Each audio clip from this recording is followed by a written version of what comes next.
Pessoal do Oscar Galvão, turma 100, 101, 102, 103. Vamos, depois de queda livre, vem lançamento vertical. Tem lançamento vertical para baixo, tem lançamento vertical para cima. Na aula de hoje, lançamento vertical para baixo, né? Qual a diferença de lançamento vertical para queda livre? Né? Lançamento vertical para baixo, para queda, ao invés de queda livre. Queda livre, o corpo é abandonado, solto, largado. Lançamento vertical para baixo, não, ele é jogado, né? Joguei uma pedra, joguei um determinado objeto, então ele foi lançado verticalmente para baixo, né?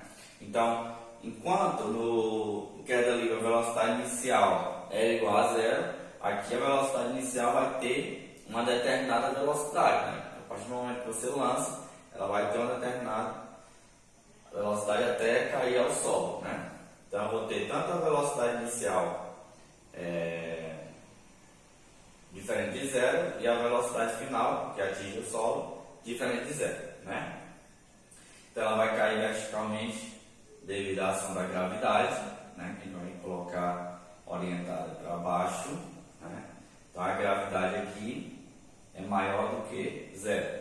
Aí eu coloquei a trajetória, ou seja, desde o início até o final, de cima para baixo. Quando for lançamento vertical para cima, eu vou botar essa altura para cima, mas a gravidade vai continuar para baixo. Aí vai inverter só os sinais, né? Beleza. Então, o lançamento vertical para baixo vai ter uma velocidade inicial diferente de zero, devido à ação da gravidade, que a gente vai considerar 10 metros por segundo ao quadrado, né?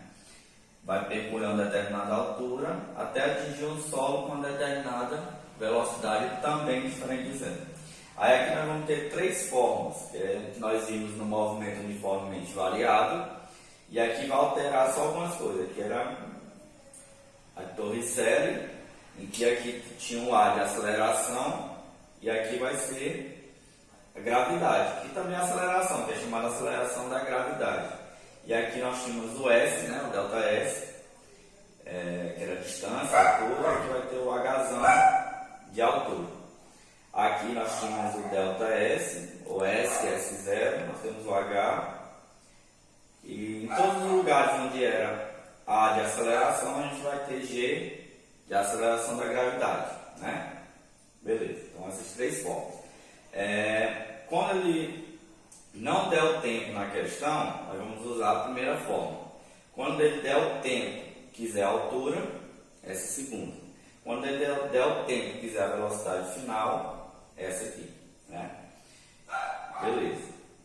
Então vamos aqui para nosso primeiro exemplo, né? A gente vai resolver isso aqui e nas próximas aulas a gente resolve outros exemplos. Diz assim: de um helicóptero descendo verticalmente, né, já está dizendo que está descendo verticalmente, quer dizer, a 6 metros por segundo, ou seja, a velocidade inicial é 6 metros por segundo. Ela está dizendo que é um lançamento vertical para baixo. Deixa-se cair uma esfera de aço que demora 2 segundos para chegar ao solo. Tá? É o tempo de queda, o tempo que demorou para atingir o solo. Despreze a resistência do ar, né? Aqui também a gente vai desprezar a resistência do ar, e calcule a altura que ela foi abandonada, né? Então, aí ele deu que a gravidade é 10 metros por segundo ao quadrado. Beleza.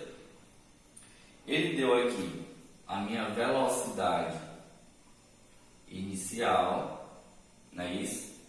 Deu o tempo, Tzinho, né? Aqui ele deu a gravidade, já está dizendo, e ele quer a altura, né? Então, se ele deu o tempo, ele disse que usava uma dessas formas aqui de baixo, né?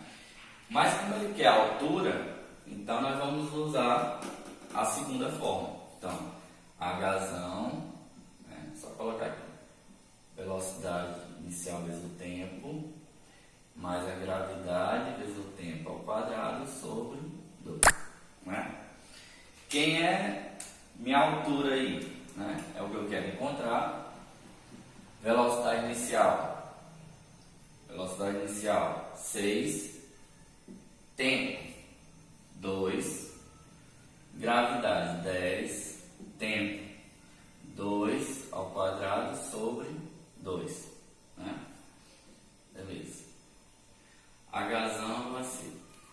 6 vezes 2, 12.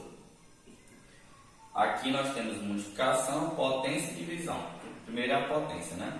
2 elevado a 2 é 2 vezes 2, que é 4. Depois você multiplica. 4 vezes 10, 40. 40 por 2, 20. Então agora é só somar. 12 mais 20, 32 metros. Então esse foi nossa teoria sobre o lançamento vertical para baixo. Um primeiro exemplo. Na próxima aula vamos trazer mais exemplos sobre o lançamento vertical para baixo. Um abraço.